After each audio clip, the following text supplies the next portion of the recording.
Voilà, on va commencer notre cours. Donc celles qui ne connaissent pas, c'est le Tafresh Hanbeh du Rabbi Rachab, appelé la merveille des merveilles d'entre tous les textes de Chassidut. Pourquoi la merveille des merveilles? Parce que tout simplement c'est une révolution totale dans les livres de Kabbalah et de Chassidut. Alors c'est un livre qui reprend effectivement tous les sujets que l'on rencontre dans la Kabbalah, c'est-à-dire ce qui s'appelle connaître l'Éternel ton Dieu, Da Elokei Avicha, Da Elokei Avicha, connais l'Éternel ton Dieu. D'après le Rambam, c'est une mitzvah à part entière qui se confond avec la mitzvah de Emunat Havayeh. La discussion, est-ce que c'est deux mitzvot ou non? Quoi qu'il en soit, c'est une mitzvah qui est liée à la femme en particulier également. Pourquoi? Donc c'est pas un hasard que dans ces cours-là, justement, il y a des femmes plus que des hommes. Parce que c'est une mitzvah qui n'est pas liée au temps. Elle est intemporelle. Et la femme est intemporelle. Et la femme est intemporelle. Elle est éternelle. Voilà. La femme est de tous les temps, de tous les sujets. C'est toutes les inspirations. Alors, en vérité, c'est vrai, puisque la femme n'est pas liée aux mitzvot ancrées dans le temps, comme le Kriyat, comme des parties même de la tefila qui seraient liées au temps, des parties de nos mitzvot qui sont liées. Vous voyez? Donc la femme n'a pas de mitzvahs a priori obligatoires d'après la Torah qui sont fixées dans le temps. C'est pour ça qu'elle n'a pas aussi la mitzvah des tefilin, etc. Vous voyez? Et quand elle fait des mitzvahs d'elle-même, c'est un rajout, c'est un plus. D'accord. Ici, la mitzvah d'étudier et de comprendre Hachem, c'est une mitzvah qui revient aux femmes comme aux hommes. Et la Nourazaken donc rapporte dans Seilchot Talmud Torah qu'effectivement c'est lié aux femmes. D'accord? Et que la femme a des kélim particuliers pour appréhender cette mitzvah-là, puisqu'elle a déjà cette notion d'être intemporelle.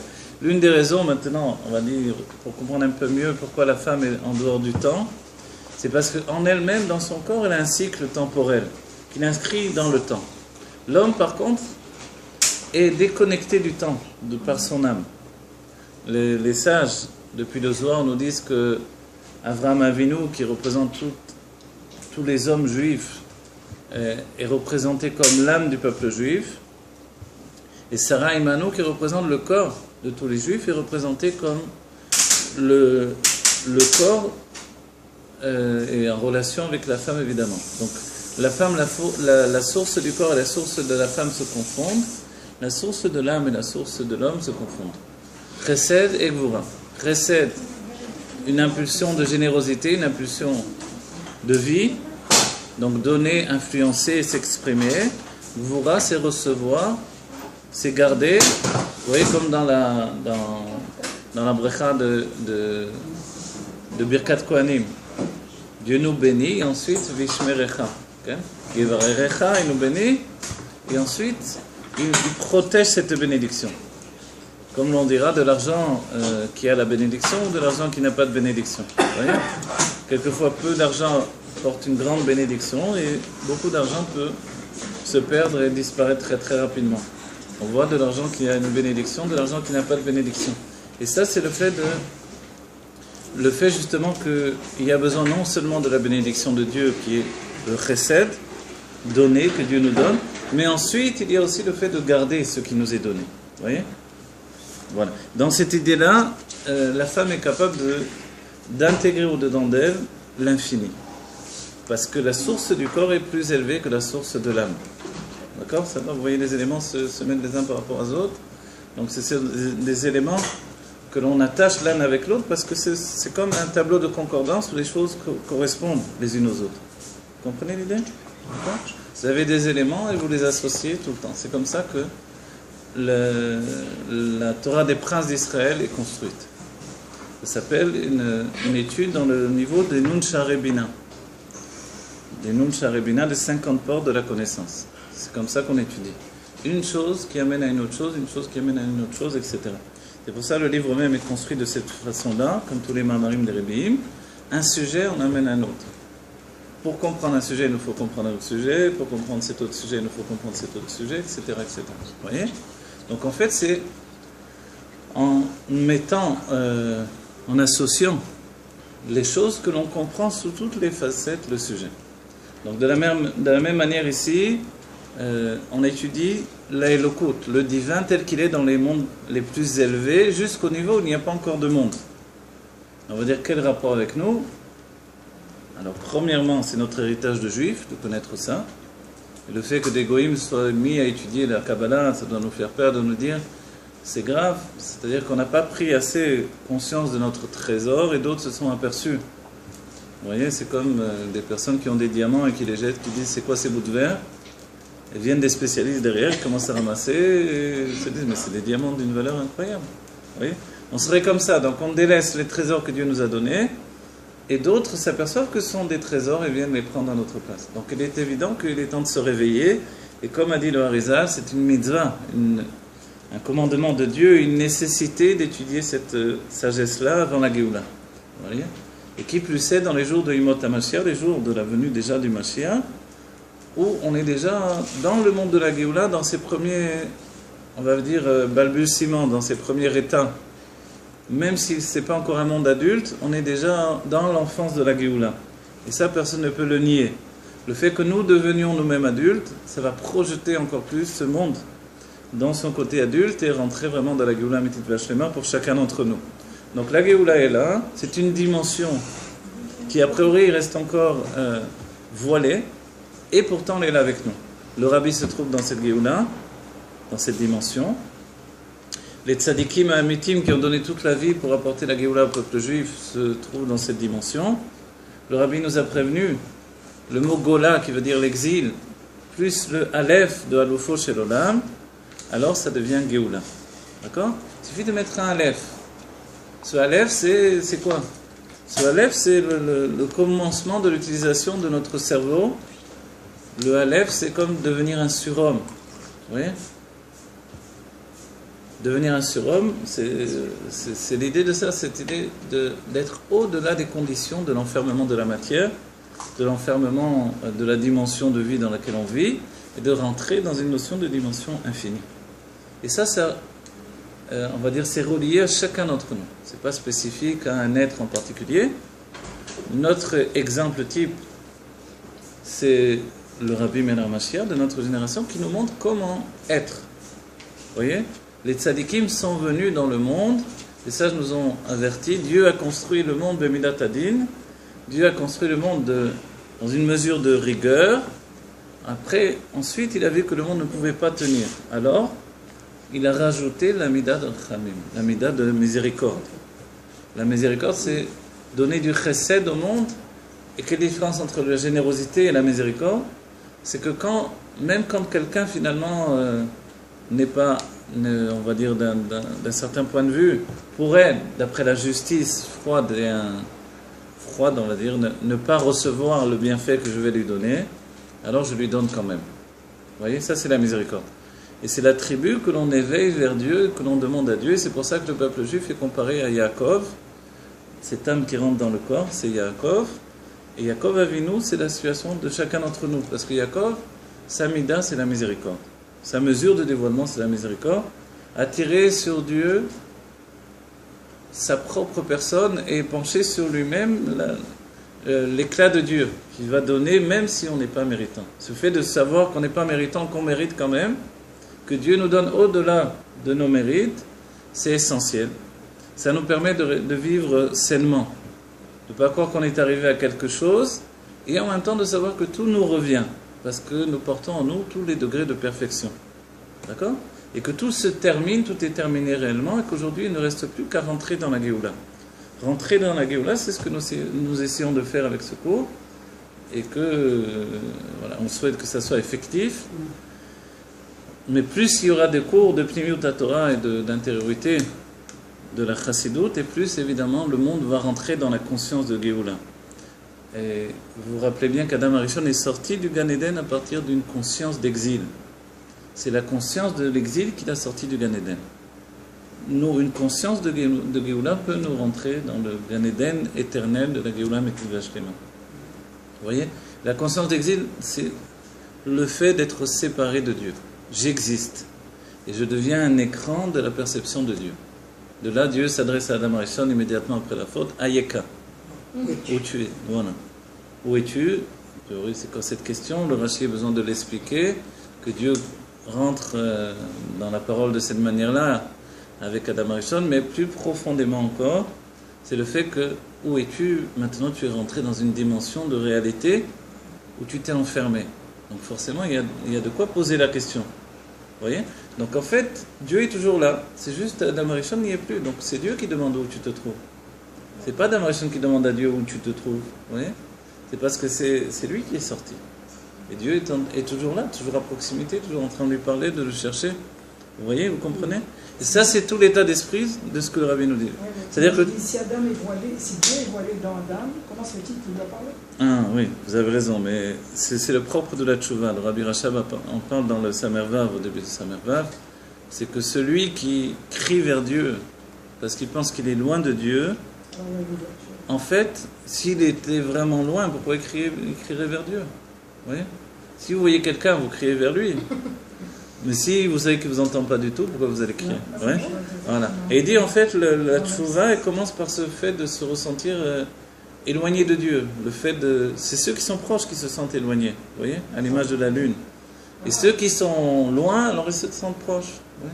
Et ça, c'est cette situation, vraiment, elle est entraînée dans notre vie à chaque instant. Donc aujourd'hui, et c'est pour ça que le Mashiach vient Be'eser Hadat. Parce qu'on a l'impression qu'on n'est pas prêt. Be'eser Hadat, c'est 10 heures du matin. Non, je rigole. Non, je rigole. Le prof qui n'a rien compris, qui Be'eser Hadat. Non, vrai. Alors voilà. Be'eser Hadat, ça veut dire qu'il vient de manière impromptue, on dit comme ça. En français, on s'y attend pas, quoi. Mais en réalité, cette notion-là, elle est éternelle. Bevadaï, que rentrer dans une nouvelle dimension, c'est Be'eser Hadat. C'est-à-dire qu'il faut lâcher le dat. Le dat, c'est la conscience de notre existence. Si je ne le lâche pas, comment je peux rentrer dans la Géoula? Je suis obligé de le lâcher et Dieu va me le rendre. Vous voyez? C'est pour ça qu'il y a une notion, entre guillemets, je l'ai dit entre guillemets, parce que le Rabbi tout de suite contrecarre cette notion, l'idée que l'on meurt avant la Géoula. Vous voyez?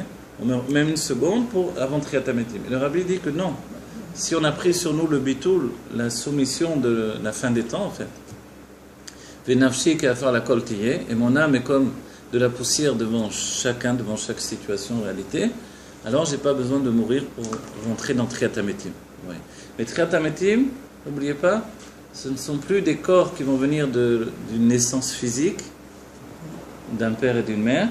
Ce sont des corps qui vont venir ensuite, après à partir de Triat Hametim, on rentre dans une nouvelle dimension que nous ne connaissons pas, mais le Rabbi explique que ce sont des corps qui viendront d'en haut directement. Le corps ne viendra plus de la naissance habituelle que nous connaissons.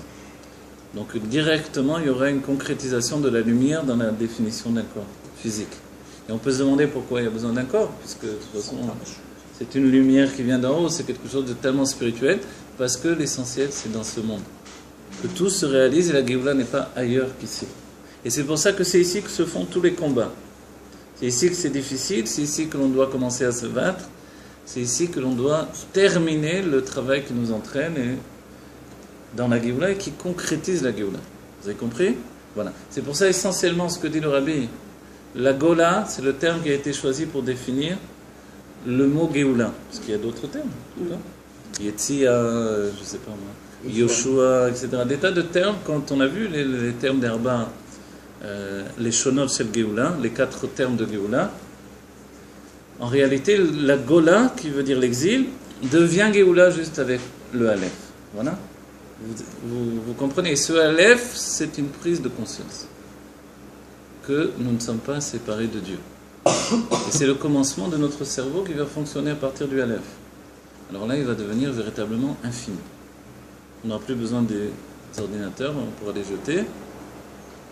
Ils vont rouiller, on va les jeter. Vraiment, on n'aura plus besoin, on sera totalement un être infini. On pourra voler dans le ciel, traverser les murs, être sous l'eau, visiter les fonds sous-marins, si on a besoin d'aller chercher des... Et vivre éternellement, et n'avoir aucune maladie, avoir la jeunesse éternelle, voilà. Et tout ça, c'est pas quelque chose d'extraordinaire en réalité.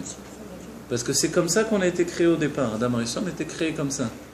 Donc en fait, c'est Olam Keminago Noël dans cette explication. Le monde revient à ce qu'il était normalement. Et pour ce faire, il faut fusionner avec la divinité.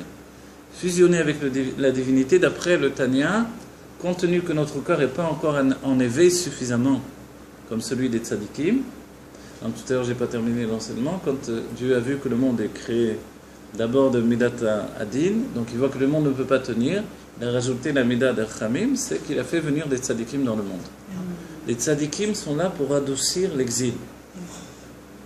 Ils sont vraiment des guides qui nous entraînent vers la Géoula. À la fin des temps, on a le plus grand des tzadikim, celui qui contient toutes les âmes de tous les Nessiador de tous les temps, de tous les princes des générations passées. Le Rabbi le dit, c'est pas parce que je suis chéri que je suis septième, c'est parce que je suis septième que je suis chéri. C'est-à-dire que si nous-mêmes on aurait un peu honte de dire oui, mon Rabbi c'est le plus grand, le plus beau, le truc machin, on dirait non, le Rabbi a donné l'enseignement. C'est-à-dire que c'est sa situation qui fait qu'il regroupe toutes les âmes de tous les princes qui ont précédé. Et lui-même se sent totalement, entre guillemets, indigne de ça. Mais en vérité, c'est ça, c'est une réalité. Cette réalité, c'est que plus les générations descendent, et plus le prince de la génération doit être au-dessus de la génération. Et son but, c'est de nous entraîner avec lui dans une conscience d'homme divin. D'accord ? C'est défini dans les cours. Il faut devenir un être divin. Donc, on est Gola par le fait de notre corps et notre conscience de l'exil. Et jusqu'à présent, on pensait qu'à quitter l'exil. Venez, on sort de l'exil, venez, on s'en va, venez, on laisse tout, venez. En fait, le Rabbi nous dit doucement, tu n'as rien compris. L'exil, c'est le réceptacle parfait pour le dévoilement de la Géoula. Et ça, c'est une notion différente. Il n'y a plus où aller, il n'y a plus... Vous voyez, c'est quelqu'un qui se sent en prison, lui dit, attends, tu es en prison, mais... Installe-toi maintenant. Installe-toi, non pas pour y rester, mais pour transformer cette prison. Elle ne doit pas rester une prison. Si tu crois que tu vas sortir de la prison, il n'y aura pas d'autre prison à l'extérieur, alors tu te trompes parce que la prison est en toi. Donc en fait, il faut transformer ce monde pour qu'il devienne un monde de libération. Et pour ce fait, il y a un seul moyen, dévoiler la Elokout dans ce monde. D'accord ? Dévoiler Dieu au quotidien dans ce monde. Évidemment, ce n'est pas une mince affaire. C'est pour ça que l'on doit au maximum étudier des choses qui font que l'on décolle de la réalité. Voilà. Que l'on soit vide dans cette Géoula. Tout ça, c'est l'introduction. Ce livre s'appelle donc La lumière de la Géoula dans la Géoula. Et cette lumière-là, il faut la saisir et qu'elle nous donne la force de tenir jusqu'à un instant immédiat de la Géoula. Voilà. Alors, on a vu que lorsque Dieu a créé le monde, il a créé de deux sortes de tzimtzumim. Le tzimtzum, c'est le voile qui est passé sur la présence absolue de Dieu pour permettre aux créatures de se sentir exister. La créature, auparavant, donc on parle du juif essentiellement, et de là vont venir les autres peuples, mais la créature, elle n'est pas d'ordre physique. Tout ce que l'on va parler ici essentiellement, ce n'est pas des hommes physiques dont on parle. Et pourtant, on parle déjà de nous. La racine même de nos 10 forces de l'âme, ce sont les 10 sphirotes. D'accord ? Les 10 structures de dévoilement divin que l'on a appelées sphirotes. La chaîne Sipur, c'est faire les sports. On peut compter le divin. On peut faire un décompte de la lumière divine. Elle peut être séparée, vous voyez, comme l'idée même de la Bina, ce qui est utilisé dans la Mada, dans la science. J'isole un objet pour pouvoir l'analyser. Quand la lumière est infinie, comment on peut appréhender le divin, comment comprendre Dieu alors qu'il est infini et que nous vivons dans des dimensions tellement étriquées. Vous voyez ? Je suis incapable de voir derrière le mur qu'est-ce qui se passe. Donc comment je peux voir le divin ? C'est impossible. Alors Dieu nous donne l'exemple de la lumière, et cette lumière infinie, il amorcelle en 10 mesures. Ces 10 mesures, ce sont nos âmes de tous les juifs, c'est notre identité juive divine. Donc on a besoin d'étudier ces 10 mesures divines pour nous comprendre nous-mêmes. Ce qu'il y a d'extraordinaire, c'est comme, on va dire comme pour nous, dans notre personnalité, il y a le conscient et l'inconscient. Dans les dévoilements divins, il y a également le conscient et l'inconscient. Si l'on peut dire. Évidemment, j'ai traduit par des termes de psychologie freudienne, on va dire. Maintenant, dans les termes de la chassidoute, il y a les forces dévoilées de l'âme et les forces cachées de l'âme. Dans les mondes, il y a la lumière qui s'introduit dans les mondes, qui correspond aux forces dévoilées de l'âme, et la lumière qui est à l'extérieur des mondes, qui correspond aux forces cachées de l'âme. Vous voyez ? Les forces cachées de notre âme, elles vivent avec nous au quotidien, mais elles ne sont pas exprimées de manière intellectuelle. C'est-à-dire l'intellect, il ne comprend pas toujours pourquoi j'ai envie de vivre passionnément aujourd'hui. Qu'est-ce qu'il y a de plus aujourd'hui qu'hier ? Vous voyez ? Pourquoi j'ai envie de liberté? Pourquoi j'ai envie d'aller à la mer, voir de la nature? Pourquoi? Oui, c'est pas quelque chose de compréhensible. Si quelqu'un doit être enfermé dans un bureau, pourquoi tout à coup il a envie de quitter le bureau, de sortir, de tout laisser, de respirer un petit peu? C'est pas d'ordre physique, c'est pas d'ordre intellectuel. Les sentiments le reçoivent et sont exaltés par ça. Mais d'où est-ce que ça vient? Oui. Ça vient de l'inconscient. D'accord? L'inconscient, ici, on appelle les forces cachées de l'âme. Dans les mondes, il y a ce même système. Une lumière qui va subjuguer, qui va entraîner les mondes vers, en fait, quelque chose de totalement inconnu pour les mondes. Et c'est l'essentiel du mouvement de création. Et en même temps, une lumière qui est plus sage, qui est de l'ordre du tikkun, de la réparation, qui va s'investir dans les mondes. L'inconscient. Alors l'inconscient, c'est la lumière qui emporte les mondes vers quelque chose qui a priori n'est pas contrôlé par les mondes eux-mêmes. C'est la volonté divine qui dépasse les mondes. Et en même temps, dans ces mondes-là, il y a quelque chose qui est établi, comme de construire des mondes ordonnés. Pour nous, ça veut dire nous reconstruire de manière ordonnée, donc d'après l'intellect, de comprendre ce qui nous arrive, de comprendre ce que nous sommes, de comprendre comment fonctionner. Vous voyez, toutes ces normes de compréhension. Et grâce au Tanya, on arrive à fonctionner dans le divin par la compréhension, puisque le Tanya nous dit, puisqu'on ne ressent pas dans notre cœur, on va transporter des choses au moins dans l'intellect. Si je comprends dans l'intellect, ce sera comme un kit, vous voyez, on va rajouter un disque dur externe que l'on rajoute à ma personnalité pour pouvoir intégrer le divin même si je n'arrive pas à le ressentir. Et alors, dès cette manière-là, dès que l'Admorazaken a donné cette possibilité-là, alors on peut tout étudier et tout comprendre. Vous avez compris l'idée? Donc c'est pour ça que quand on étudie tout ça, si je suis un tzaddik, en fait, je suis empêché de comprendre tout ça. Parce que je ressens tellement fortement que c'est pas évident que je puisse comprendre.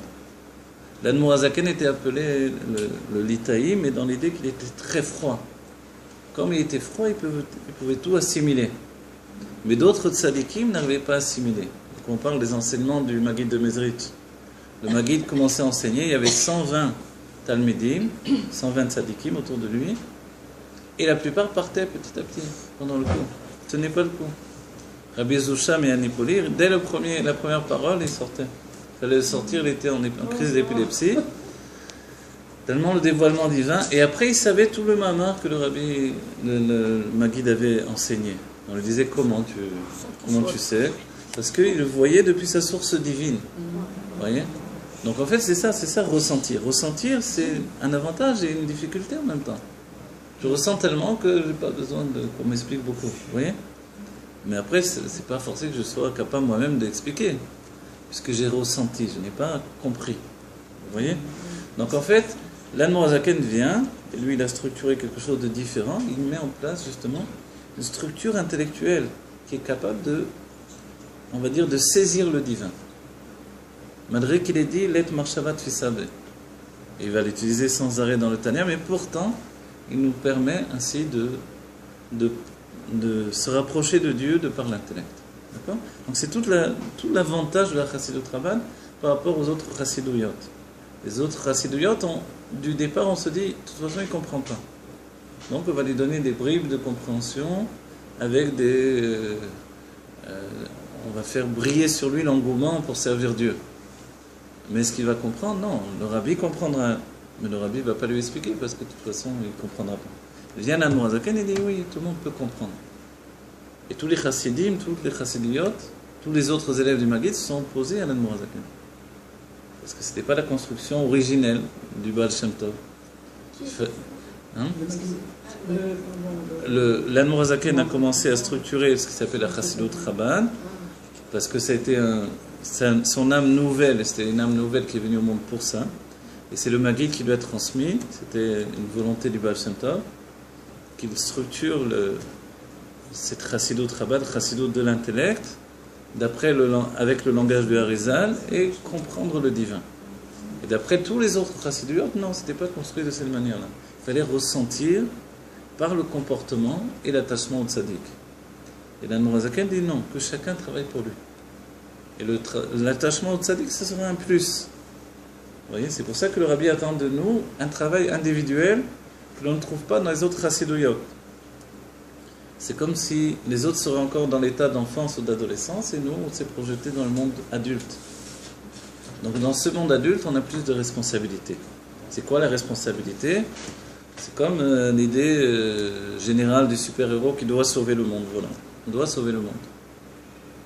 Vous êtes prêts à sauver le monde? Pour sauver le monde, il faut rentrer le monde dans la Géoula. Ça, c'est véritablement sauver le monde. Vous voyez? Donc si on rentre le monde dans la Géoula, évidemment, on a sauvé l'humanité.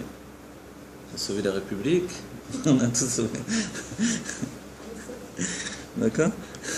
Alors maintenant, pour ça, il faut déjà faire une fusion entre le divin tel qu'il est dans les mondes les plus élevés et notre situation ici.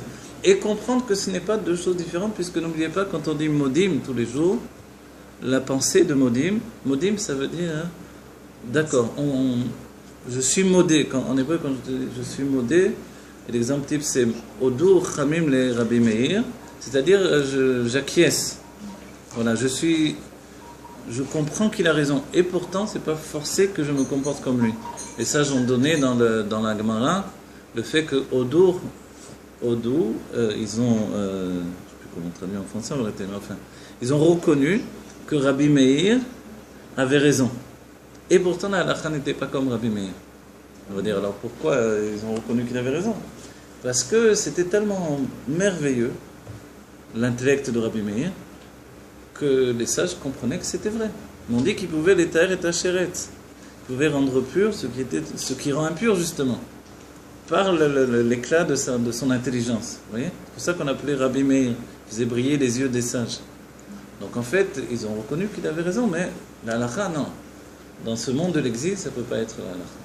Et Rabbi Meir était déjà en Géoula, lui, de son côté, puisque quand il a écrit son Sefer Torah, il a écrit des tuniques de peau que Adam Arishon et Chava ont reçues après la faute.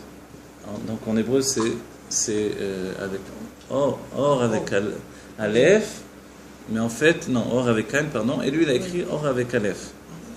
Or avec Ain, donc de peau, et lui il a écrit or avec Aleph, qui veut dire des tuniques de lumière. D'accord? En vrai, c'est des massachim, des voilements. Voilà. Et en réalité, c'est vrai. Et les sages ont dit, pour quelqu'un d'autre, ce Sefer Torah n'est pas soul. Pour Rabbi Meir, il est vrai. Oui. Si c'était pas Rabbi Meir qui l'avait écrit, il n'était pas soul, parce qu'il a transformé une lettre. Il a mis Aleph au lieu de Ain. C'est vrai qu'Aleph et Ain, c'est deux lettres qui s'intervertissent. Le but du Ain, c'est de devenir Aleph. Le Ain, c'est l'âme animale, le Aleph, c'est l'âme divine. Rentrer le Aleph dans la Gola, c'est ça, c'est rentrer l'âme divine comme une réalité au quotidien. Est-ce que c'est pour ça que vous avez dit au début du cours que la source du corps est plus élevée que la source de l'âme? C'est pour ça que... c'est pour ça que... par rapport à ce que je dis maintenant, en réalité, c'est pas pour ça, mais également pour ça, vous avez raison. Oui. La source du corps est plus élevée que la source de l'âme. Ça, j'ai pas compris. Alors oui, d'accord, si c'est nouveau, alors on a appris que dans la Géoula, le corps va être plus élevé que l'âme.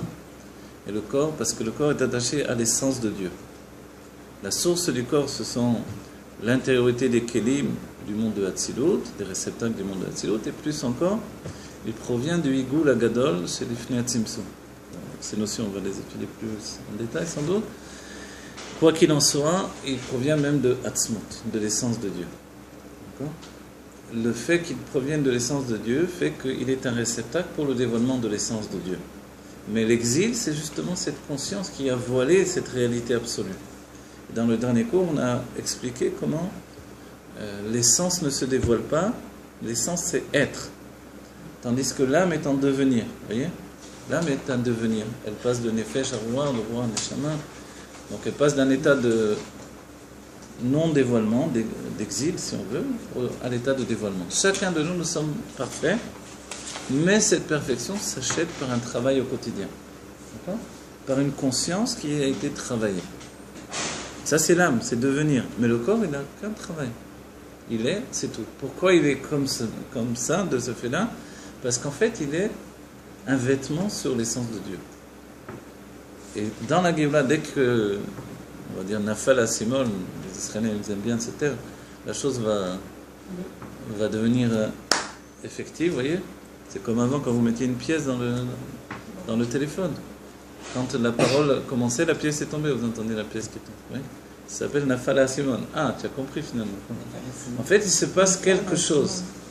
Il se passe quelque chose. Ce quelque chose, c'est que tout à coup, on est passé d'état d'exil, de Gola, à l'état de Géoula. En un instant. Oui, c'est pas quelque chose qui va... Ça a pris des milliers d'années, mais en réalité, au moment où ça va se faire, ça va être en un instant. Parce qu'entre la dimension de l'exil et la dimension de la Géoula, c'est juste un Aleph. Et un Aleph, c'est l'introduction de l'inconscient dans le cerveau. Vous voyez ? Dans la conscience. Dès que l'Aleph pénètre, c'est terminé. Donc la Gola, c'est nous. C'est cette conscience d'exil. Dès que l'Aleph pénètre, ça y est. On devient un surhomme. Par rapport à notre vision d'aujourd'hui, on devient un surhomme. Mais en réalité, on redevient normal. Ce que nous sommes déjà au commencement dans le projet divin. Il rentre comment, le Aleph ? Le Aleph, il rentre par le fait de fusionner avec cette étude du divin. Par le fait de fusionner avec la conscience de la Géoula. C'est pour ça que le Rabbi a donné tellement d'efforts sur le fait d'étudier Mashiach ou Géoula. Il faut étudier les Dvar Malchut, il faut étudier la Elokut des Ma'amarim, parce que même les Dvar Malchut, ça ne va pas suffire. Les Dvar Malchut nous disent qu'est-ce qu'il faut faire. Mais dans le Dvar Malchut, on comprend qu'on doit faire Avodat HaMochin. Avodat HaMochin, c'est ça. Donc, c'est vraiment faire que l'intellect devienne lui-même un réceptacle pour le divin. Quand l'intellect n'est plus une négation, c'est ce qui embête tout, ce qui empêche finalement. Les sentiments sont prêts à se laisser transformer. Puisque Nigvar Avodat HaBirurim, ça veut dire qu'on a terminé même ce travail des sentiments, on est déjà dans le travail de l'intellect. Vous voyez ? Il ne reste plus qu'à associer le tout. Vous voyez, tout est construit, mais séparé encore. Notre travail est d'associer tous les éléments ensemble. Dès que l'on associe le cœur et les sentiments, dans l'état... Imaginez, je comprends ce que j'étudie ici, et j'arrive à le ressentir en même temps, et mon corps est capable de le réaliser. Alors je suis capable, c'est de voler, de traverser les murs, d'arrêter de dire des bêtises. Ça, c'est plus dur que traverser les murs. Pardon, le Aïn, c'est l'œil de la personne. L'Aïn, c'est bien. Si on rentre le Aleph dans le Aïn, ça peut être aussi l'œil de la personne. Ah oui, exactement, bravo, c'est bien. On change la vue alors. Oui, même la vue elle change, effectivement, bravo. Vous avez dit que la Géoula, c'était par la vue. Bravo, c'est très bien. La leçon de la première fois. D'accord. Non, les bêtises, c'est moi qui dis des bêtises. Voilà. Mais c'est quoi les livres que le Rabbi a dit? Vous avez dit Mashiach et Géoula, mais c'est quoi les livres? Mashiach et Géoula, on peut les étudier surtout. Voilà. Ici, c'est vrai qu'on parle de Mashiach et Géoula tout le temps, et on en parle dans son niveau le plus haut, dans les mondes divins, etc. Mais c'est aussi d'étudier dans les Midrashim, dans les parachutes de la Torah. Dans notre parachat, par exemple, on parle de Mashiach et Géoula. C'est le Dvar Malchut.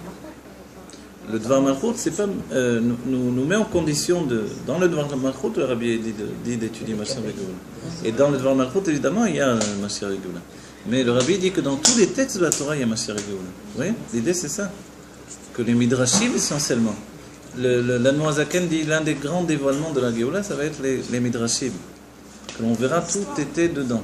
Non, les Midrashim, c'est pas des histoires. Les Midrash, ça a été une façon des sages de donner tous les secrets, également les secrets de la Géoula, mais d'une manière totalement dans des remazim, vous voyez, c'est le remez, malgré qu'on est dans des allusions. Ouais. Alors les Midrashim sont difficiles pour le langage. Par le langage, parce que c'est en araméen, c'est pas un texte hyper facile, etc. Vous voyez ? Et il y a des tas de Midrashim de plusieurs époques. Mais dans les Midrashim, il y a déjà en fait les secrets de la Géoula. D'accord ? Par exemple, je sais pas. Mais le fait que l'on dit qu'on va voyager sur les nuages, le fait qu'Olam Keminagonoeg, le fait que... Vous voyez, quand on parle de Géoula, ça vient des Midrashim essentiellement. Oui. Midrashim, les Agadot de la Torah également. Donc là-dedans, il y a des choses. C'est-à-dire que dans la Gemara, par exemple, il y a la partie Halachik et la partie Agada. La partie Agada, il y a des choses qui sont vraies, il y a des allégories. Dans un livre comme Ben Yehoyada du Ben Ishraï, là-bas, il explique les Agadot de la Gemara selon la Pnimiut Torah du Harizal. Là, on découvre qu'est-ce qui est vrai, qu'est-ce qui n'est pas vrai, comment chaque chose est là. Vous voyez? Ça, c'est déjà. C'est-à-dire, un homme comme ça, il est venu préparer le monde de la Géoula, le Ben Israël. Etc., etc. Vous voyez? Alors, regarde. Alors, maintenant, on a dit Bet Simsumim. Yesh Bet Simsumim. Il y a deux sortes de Simsumim. Simsum Aleph ou She'or Ensof, Baruch Hu, Simsem Kol Orotav, Ve'etzil Rak Miprinat Tartona Shebaruch. Le premier Tzimtzum, c'est que le Or Ensof, la lumière infinie, a limité toute sa lumière, toute son... Non, on va dire pas ici sa lumière, on va dire l'épanchement de la lumière. Toutes les voies d'épanchement de la lumière, d'accord? Et finalement, il a fait émaner juste un niveau qui s'appelle le dernier niveau de la lumière. Vous vous rappelez, on l'avait défini comme le... Voilà, bravo, le niveau de Atik. Atik, aussi grand que ça paraisse pour nous, c'est aussi la configuration du dernier niveau de la lumière. D'accord? Ve'iprinat Asharan. Et ça, ce système même, ça s'appelle Asharan. Les Sha'er, ça veut dire évaluer, l'évaluation. Quand on ne connaît pas, l'un des grands chidouches même de ce livre, c'est de parler de ça. La Sha'ara, le fait que Dieu évalue toutes choses, ça nous montre comment les choses sont possibles. C'est-à-dire que si le monde, et à la fin du 3e tome de Tafreshenbet, il dit que, en réalité, Dat Elion Vedat Tarton sont Shavim Etzlo, le fait que tout est Dieu, ou le fait que le monde est tout, ces deux niveaux ont une existence, quel déot availlé, c'est-à-dire que Dieu a deux déot, deux niveaux de conscience, donc les deux sont vrais. C'est-à-dire c'est vrai de croire que ce monde c'est tout, c'est tout ce qui existe et pas autre chose. Comme il est vrai de savoir que tout ce qui existe c'est Dieu et pas autre chose. Vous voyez? Donc, puisque Dieu a voulu les deux déotes, les deux sont vrais, mais dans deux dimensions différentes. Mais pour Dieu, l'un et l'autre, ils sont shavim, c'est la même chose. Et alors où se trouve Dieu? Il n'est pas dans le Dat Elion, il n'est pas dans le Dat Tarton. Elle nous dit qu'il est dans le niveau de la Sha'ara encore. Et il ne sait pas s'il va créer le monde ou non. C'est-à-dire que Dieu lui-même se trouve à cet état-là des choses. Et dans cet état de la Sha'ara, en fait, la Géoula peut venir l'évaluation. L'évaluation, imaginez, évaluer, c'est comme construire une maison dans sa tête, vous voyez? Construire une ville dans sa tête, construire un métier dans sa tête, construire un empire dans sa tête. Mais rien n'est vrai, c'est tout dans ma tête. En fait, rien n'est vrai pour moi qui ai besoin de voir la chose concrète. Mais quand la chose existe, pas dans la matérialité, la perception de la matérialité, alors elle est aussi vraie que cette matérialité. Et ce que l'on étudie, de plus incroyable encore, c'est que la matérialité n'est vraie que dans mes sens. Mais elle n'est pas plus que dans mes sens, dans ma perception. Mais elle n'est pas plus vraie que les mondes divins. C'est-à-dire que ceux qui disent « Ah, les mondes divins, c'est une théorie, tout ça », c'est pas vrai, c'est faux. Ce sont des dimensions qui existent comme ces dimensions. Il a fallu que la science avance jusqu'à arriver aux notions de la science quantique, comment dire, enfin, la science quantique, ouais, pour arriver à cerner l'idée d'infini et de dimensions qui se conjuguent. De vitesse de la lumière. Voilà, exactement, que tout est là en réalité. D'accord? Donc évidemment, le monde de Hatzilut se trouve ici avec nous. C'est pour ça que je peux être dans la Hamida, dans le monde de Hatzilut, alors que je n'ai pas l'air du tout d'être dans le monde de Hatzilut, vous voyez? Dans ma tête. Comment ça se fait que j'y suis dans le monde de Hatzilut, malgré moi? Parce que mon âme se trouve déjà là-bas. D'accord? Quand je ferme les yeux, je suis dans un autre monde. Je dois être dans ce monde-ci avec l'autre monde ici en même temps. D'accord? Donc en fait, le voile, c'est ça. Mais pour Dieu, c'est une Ashara. Il est en train d'évaluer toute chose. Cet instant-là, Ashara, le Ain, il est à la fin. Et Shin Ain Resh He. Voilà. Shezeo Mashekatouv, Kulam Bechorma Sita. Et c'est ce qui est écrit, Kulam Bechorma Sita. Ki Gam Chochma Iprinat Asiya Etzlo Yidbarer, Abilti Balvul Vetachlit. Voilà. Parce que même le fait de Chochma, c'est comparable à la Asiya pour Dieu. C'est pour ça que je vous dis, nous, ça nous a l'air concret de faire quelque chose. Sois réaliste. En fait, la vraie réalité, c'est pas ça. La vraie réalité, elle inclut également les mondes divins comme ce monde matériel. Les deux sont vrais, puisque quel des hautes availlé que Dieu a deux niveaux de conscience. Vous comprenez? Donc en fait, la Shara, c'est justement le fait qu'il puisse y avoir dans l'infini véritable une conscience de limite. C'est ça la Shara. Vous voyez? cette conscience de limite, c'est totalement l'invention de Dieu. Et pourtant, cette conscience de limite est tellement puissante par rapport à l'infini divin, qui est un état, on va dire, naturel d'expression chez Dieu, qu'elle ne peut s'enraciner que dans l'essence de Dieu. Et c'est pour ça que c'est dans ce monde de la limite que l'on peut dévoiler l'essence, et non pas dans tous les mondes divins. Vous comprenez? C'est-à-dire que celui qui dit tout ça, ça n'existe pas, il n'y a que ça qui existe, ce monde matériel-là, c'est pas faux non plus. Vous comprenez? C'est pas faux non plus parce que c'est ça ce que Dieu a voulu. Voilà. Non, mais je veux dire dans le sens où c'est ce que Dieu a voulu, c'est ça. Après que je dise que dans ce monde, il y a tous les mondes divins, il y a Atzilut, etc., etc., ça aussi c'est vrai. Vous comprenez? C'est pour ça que le Rabbi nous dit, après Atik, tout ce que l'on voit après Atik, c'est dans Atik. Vous voyez? Et là, on a vu pourquoi, parce que Atik est défini comme la notion de la fin du Ensof, la fin de l'infini. D'accord? S'il y a la fin de l'infini, comme Kriyat Yam Souf, Rabbi Rachab a dit, dans le Samarvav, il a dit que Kriyat Yam Souf, la traversée de la mer, donc la déchirure de la mer, il faut l'appeler Kriyat Yam Sof, de mettre une fin à l'infini. C'est ce que Dieu désire. Donc le fait que l'on soit limité ne doit pas nous handicaper, au contraire. Les anges n'ont pas de corps physique, ils ont un corps spirituel, mais ce n'est pas leur avantage. Vous comprenez? Parce qu'ils sont éloignés de l'essence de Dieu, ils sont juste dans les dévoilements de la lumière infinie. Ils s'éparpillent d'une certaine manière, ils sont une Yara. Vous voyez, juste une substance qui n'est pas construite réellement.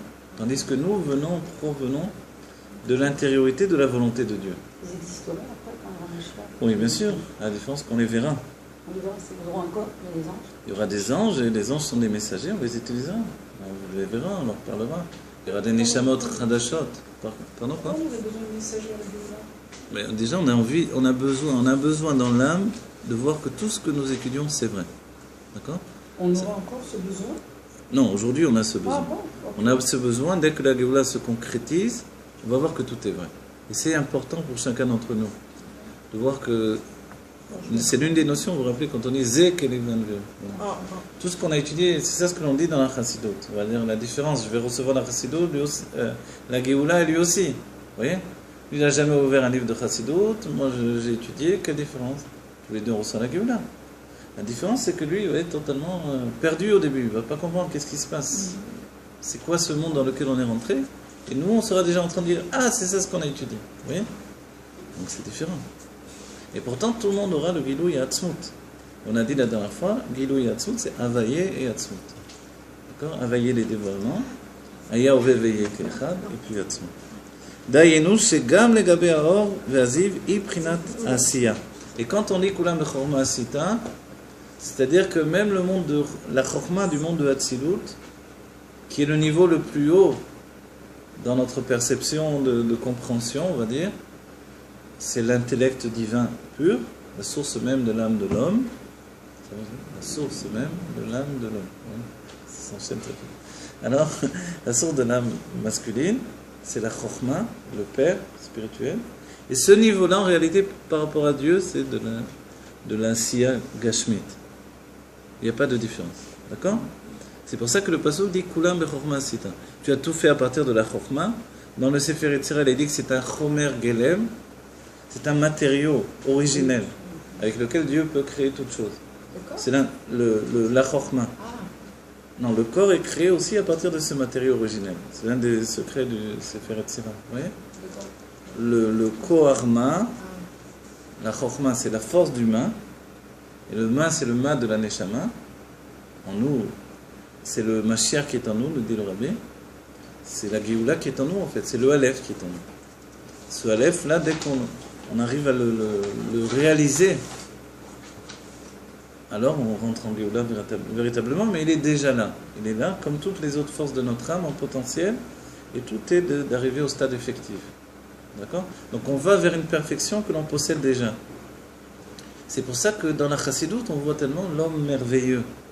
Dans le monde du Moussar, on voit l'homme affreux. Vous voyez? C'est un homme affreux, et voilà. Mais dans le monde de la Chassidut, non, au contraire.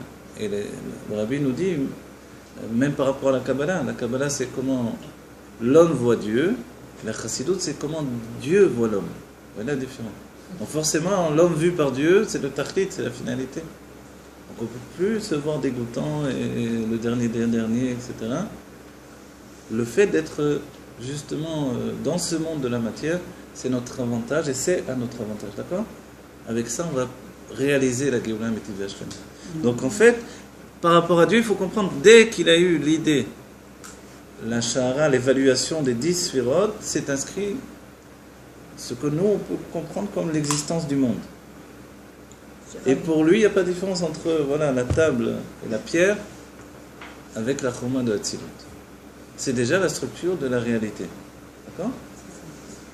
Vous voyez comme Even, le mot Even, c'est Alev Ben. Vous voyez? Aven, c'est Aven aussi, c'est la vine. C'est dans la bina que l'on va construire la Even. Vous voyez? Rayon, pardon, c'est l'idée, c'est la Shara, c'est la même chose. Rayon et Ashara. Non, parce qu'une rayon, c'est fugace, on va dire, c'est juste une idée. La Shara, c'est 1 milliard de 3 milliards de millions d'idées. C'est plus complet. Voilà, la Shara, c'est un infini, il n'y a pas de début, il n'y a pas de fin. Quand vous dites une rayon, une idée, c'est une chose. Mais la Shara, c'est. La Shara, il y a aussi la limite. Oui, et c'est ça l'idée même. Voilà. Oui, exactement. L'infini par la limite, c'est la Shara. Et c'est pour ça que la Géoula dépend aussi de ce stade-là. C'est vraiment. Sans arrêt se construit. C'est Oui. la Shara sans arrêt. Voilà. Exactement. Imaginez que c'est ça l'une des idées, on va dire, géniales et essentielles dans le Shara Yichud Vaimouda de la Zaken, c'est que tout est otiyot, ce ne sont que des mots autour de nous, et en nous, et nous-mêmes. Pour ça, notre nom définit la mesure des 4 éléments qui forment notre personnalité. Vous voyez? Comme une pierre, et le mot Even, c'est la mesure des 4 éléments qui font la pierre, etc., etc. C'est pour ça, d'après le Sefer Yetzira, on peut être capable de créer des choses dès qu'on connaît les mots. Donc en fait, ce monde autour de nous, ce sont des mots. Et les mots, c'est quoi? C'est exactement ça, les sha'er. Comme si j'écris un livre. J'écris un livre, j'ai tout dans ma tête en vérité. Il n'y a rien qui existe. Je peux dire ce que je veux. Comme ça pour Dieu. Donc le fait qu'il puisse changer tout d'un instant à l'autre, certains se disent c'est impossible. C'est impossible parce que tu crois que le monde est ferme et dur. Mais en fait, non, c'est juste des mots. Shamaïm, ce sont les mots Shamaïm. Le ciel. Oui, etc. Des lettres comme ça qui suivent. C'est des lettres autour de nous. Et quand on ouvre les yeux, on voit que tout est un monde de lettres autour de On nous. est des lettres. Oui, on est des lettres. Et quelle lettre vous êtes? Vous êtes le lettre de votre prénom. Voilà. C'est pour ça que 2 personnes qui ont le prénom ont des choses identiques, évidemment. Et après viennent se rajouter d'autres éléments. La naissance, le jour de la naissance, l'air que l'on a respiré, le pays dans lequel on... Dans la même manière que dans les mondes divins, on s'arrête dans le monde de Bria, ou de Yetzira, ou de Asiya, vous voyez, spirituel. Pourquoi on ne garderait pas le nom qu'on a eu au départ en étant célibataire, le nom qu'on a eu des parents, et on rajoute à notre nom celui du mari? Parce que j'ai l'impression que quand on quitte le nom de... Ah, le nom de famille, vous voulez dire? Oui, quand on quitte le nom de famille, il y a aussi un ashpa dans le nom. Alors non, C'est juste un prénom. sachez que d'après la Torah, il n'y a pas. Puisque dans la Torah, il n'y a pas de nom de famille. Ça a été un rajout. Ah, c'est vrai que c'était Ben, Zé... Voilà, voilà. C'est juste les états civils des Goïm qui nous ont obligés à rajouter des prénoms. Des noms de famille, pardon. Et donc c'était... Mais sinon, avant, c'était Ben. Voilà. C'est vrai, tu vois, on disait D'accord. Bar Yochai, ça veut dire Ben Yochai, etc. Ben Amram, même pour Moshe, dans la Torah, on l'appelle Ben Amram. Oui. Non, c'est pas Kavod. Quand on est Ben Amram, mais en même temps, c'est Ben Amram. Vous voyez? Ben Maïmon, Ben Nachmani, etc. Le prénom, c'est inspiration divine, parce que les parents veulent donner qu'un prénom, des fois ils font un côté. Voilà, exactement. Même si c'est un nom goy, il y a dans ce nom goy la structure du nom juif qui est la vraie structure du prénom d'une personne. Voilà. Quand tu diras que tu y es au niveau de Ashara, donc il n'est pas en haut et pas comme ça, ça veut dire qu'il est avant le Bereshit. Bien, on est là bien avant Bereshit en réalité, oui. Vous avez raison. Bereshit, c'est juste dans le monde de Bria. Le monde de Bria, c'est le monde de la création. Et le monde de la création, c'est le début de l'éloignement. Vous voyez? Le monde de la création, au départ, chez Adam Rishon, il n'est pas vécu totalement comme nous on le pense. C'est pour ça qu'Adam Rishon était enfermé dans le monde de Bria, dans sa tête, si on peut dire. C'est comme quelqu'un qui était enfermé dans sa tête, et dans sa tête, il n'y avait que du divin. C'est le niveau de Chaya dans la Neshama. Donc il était dans le Kodesh Kodashim du monde de Bria, ce qui est le Gan Eden, d'accord. Et là-bas, il ne ressentait pas le monde existant. Mais ce monde-là porte en lui une Efsharut HaMetziut, une possibilité d'exister. Oui. Et la possibilité d'exister du monde, elle n'était pas effective chez lui. Et quand il sort du Gan Eden, par le biais de la faute, alors il se plonge dans la possibilité d'exister. Et ça devient l'image de l'existence dans le monde de Yetzira, avec ses émotions. Quand on voit une image qui nous fait peur, qui nous émerveille, on voit que l'image génère des émotions. Ça, c'est le monde de Yetzira. Vous voyez ? Et il y a ce que l'on dit l'imaginaire. Quand on est enfant, on a peur du noir, on a peur... on se fait de... Donc en fait, l'imaginaire, il est merveilleux et terrible à la fois. Ce sont les émotions. Et ensuite, le fait de rentrer dans le monde de Asiya, Gashmi, ça a été la dernière dimension dans le monde de Asiya, de s'entraîner dans ce monde-là, ça a été la chute, on va dire, vertigineuse de chacun d'entre nous. Bon. C'est tout un sujet, mais c'est vrai que ce sujet, c'est le compte à rebours qui a commencé pour l'exil. Mais il portait l'exil en lui, sinon il n'aurait pas pu rentrer dans l'exil. C'est ce que vient dévoiler le Nachash. Le Nachash, c'est la Gematria Mashiach, vous vous rappelez ? C'est de l'étymologie de l'Enachesh, deviner. En fait, il lui fait deviner autre chose. Autre chose que la perfection initiale. La perfection initiale n'est pas ce qui peut amener la Géoula. Et si le monde n'est pas en Géoula, mais qu'il est dans un état de perfection initiale, c'est un monde figé. Voilà. Donc un monde figé, c'est pas ce que Dieu a voulu.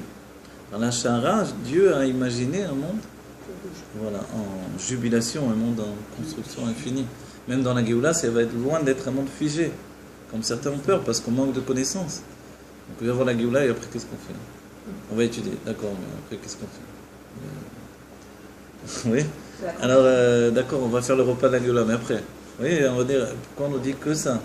Parce que c'est le début de l'infini. Donc au contraire, ce que Dieu désire, c'est une passion de vivre à l'infini. Et ça tourne, tout bouge tout le temps, c'est le mouvement. Voilà, exactement. Exactement. וצמצום הבית הוא שבעשרה ספירות הגנוזות הכל קשור בבחינת התאחדות, ואם כן הרי בחינת החוכמה הייתה כלולה עם שאר הספירות שהייתה בעצם במדרגה גבוה ונעלית, דיינו, לא בבחינת מציאות ניכרת, והיה בה גילוי האור הנעלה שבהצטרפות דכל הספירות יחד. Je vais traduire juste ce qu'il dit là. Excusez-moi, vous êtes à quelle ligne ? Je suis à la ligne, après la parenthèse, la ligne c'est Tartona. La ligne commence par Tartona, voilà. Tzimtzum Abet. Deuxième niveau de Tzimtzum, regardez, en termes simples, premier niveau de Tzimtzum, c'est de voiler la lumière infinie. D'accord ? C'est ça ce que l'on définit comme le Tzimtzum dans la Chassidut. Deuxième niveau de Tzimtzum, c'est de faire que chaque sphira devienne particulière. Au départ, c'est une conscience globale, générale. Et on a déjà parlé dans les cours précédents que la notion que l'on a d'individualité, c'est une notion qui peut commencer qu'à partir du Tzimtzum. Vous voyez ? Le Tzimtzum se voile, mais même pas le premier, parce que le premier, il faut juste voiler la lumière infinie. Mais comme la lumière infinie, c'est ce qui nous réunit, dès que l'on voit la lumière infinie, on peut accéder au deuxième Tzimtzum, qui est le fait de projeter les personnalités de manière individuelle. Vous voyez ? Les personnalités de manière individuelle s'appellent Sfirat Chochma, Sfirat Bina, Sfirat... vous voyez ? Da'at, Chesed, Gvura, Tiferet. Et chacun d'entre nous, on est une de ces Sfirot, qui contient également toutes les Sfirot, parce que sinon elle ne serait pas complète. Vous avez compris l'idée ? D'abord la globalité, après... Voilà. D'abord, le voile de ce qui nous retient dans l'infini est enlevé. Mais évidemment, Dieu, dans la Hashara, a structuré déjà le chiffre 10. C'est ça la Hashara. Parce que le Sefer Yetzira dit 10 et non pas 9, 10 et non pas 11. Donc la Hashara, le voile, c'est de faire que le voile permette de ne plus ressentir la notion générale du divin qui fait que l'on existe comme une identité générale. Et tout à coup, vous voyez, parce que l'idée qu'on est le peuple juif, d'accord ? Mais si on est le peuple juif, est-ce qu'on le vit au quotidien totalement chaque instant? Vous comprenez? Avec toute la puissance de ressenti. C'est-à-dire que quand que Dieu préserve, on entend qu'il est arrivé un malheur à un juif, on ne devrait plus pouvoir vivre avec ça, de la même manière que la famille à qui c'est arrivé. Et Dieu a permis que l'on puisse continuer à vivre en nous donnant de quitter l'état global pour passer à l'état individuel. Oui. Et on l'a dit assez souvent, c'est qu'aujourd'hui, toutes les choses qui existent dans le monde, ça ne nous touche plus de manière individuelle. C'est ce qui nous arrive au niveau individuel qui nous importe aujourd'hui. On se fiche du communisme, du marxisme, du socialisme. On ne croit plus en rien en vérité. Même le sionisme, on n'y croit plus. Alors à quoi on ne croit plus du tout? À quoi on peut croire? On croit en l'individu. C'est pour ça que le rabbi nous dit c'est 1, 2 ou 3 juifs, même un, qui peut apporter la Géoula, l'individu. Les grands problèmes aujourd'hui de l'humanité, c'est les problèmes psychologiques de l'individu. Le reste, on n'en a rien à faire. D'accord? C'est que j'ai du mal à vivre, c'est que j'ai pas d'argent pour payer mon loyer, c'est parce que... Vous voyez? C'est ça ce qui est le vrai problème de notre vie. Et non pas des grandes causes humanitaires comme auparavant, comme dans les siècles passés. Mais comment on peut... Oui. Justement, à cause de ces problèmes de l'être humain, de construction, tout ça, Oui. comment on peut justement faire le passage entre la Géoula et sortir d'abord de ces problèmes psychologiques imaginaires et rentrer dans... D'accord, alors vous avez raison, c'est une bonne question, regardez. Je m'aperçois d'une chose, c'est que quand on arrive à l'âge de l'adolescence, on rentre dans un état collectif de l'esprit qu'on n'avait pas dans l'état de l'enfance. Pourquoi on rentre dans un état collectif de l'esprit? Vous avez vu les grands, on va dire, les grands bouleversements sont dans l'adolescence. Les grands bouleversements dans l'adolescence, ce sont des bouleversements de titre humanitaire. L'adolescent veut changer le monde. Comme nous dit le rabbi, l'adolescent veut un drapeau. Si on ne lui donne pas un drapeau, alors il va chercher des choses qui sont nuisibles pour lui. Vous voyez? Il va les chercher dans les films, donc dans le cinéma, dans les chanteurs, dans le côté de la Touma. Mais il a besoin de porter un drapeau, un idéal. Aujourd'hui, il est évident qu'il faut lui donner le drapeau de Mashiach. Son travail, c'est apporter la Géoula. Donc il sort, il fait des choses, vous voyez? Pourquoi l'adolescent est projeté dans cet univers-là? Parce que comme il reçoit l'âme divine, et l'âme divine porte en elle le Réchimo,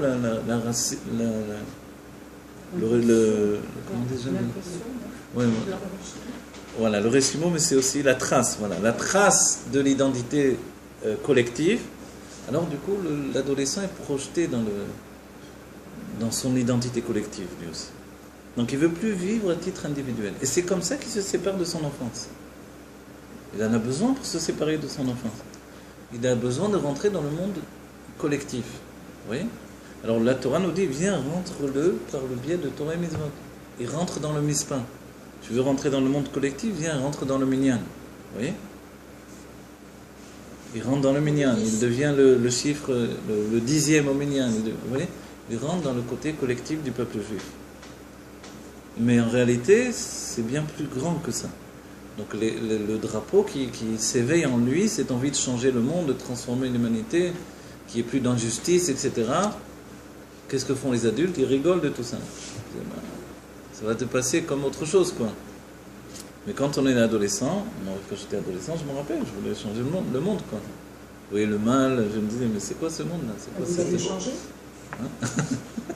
C'est quoi cette société, etc. Vous voyez?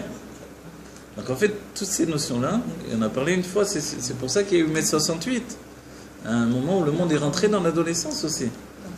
Mais ça a été vite étouffé par le monde adulte. Le monde adulte, c'est le monde des intérêts personnels. C'est ça le monde adulte. Tu ne peux pas changer l'humanité, viens, occupe-toi de toi, de ta famille. Oui. Donc en fait, le travail du rabbi, c'est de nous rattacher sans arrêt au monde collectif. Le monde collectif du peuple juif. On est un peuple et un individu en même temps. D'accord? Et les deux ont une qualité. Et la quantité fait la qualité également chez nous. Puisque c'est une sikha du rabbi. S'il n'y a pas le 10e juif, même s'ils sont 9 tzadikim, s'il n'y a pas un 10e juif qui est un amaretz, on ne peut pas dire le kaddish. ne peut pas prier en minyan. Donc vous voyez que l'individu est essentiel chez lui. Donc en fait, cette notion d'individu, où est-ce qu'elle commence? À partir du deuxième Tzimtzum. C'est vrai que le deuxième est moins célèbre que le premier. On parle toujours du premier Tzimtzum. Le voile qui est passé, donc dans les termes du Harizal,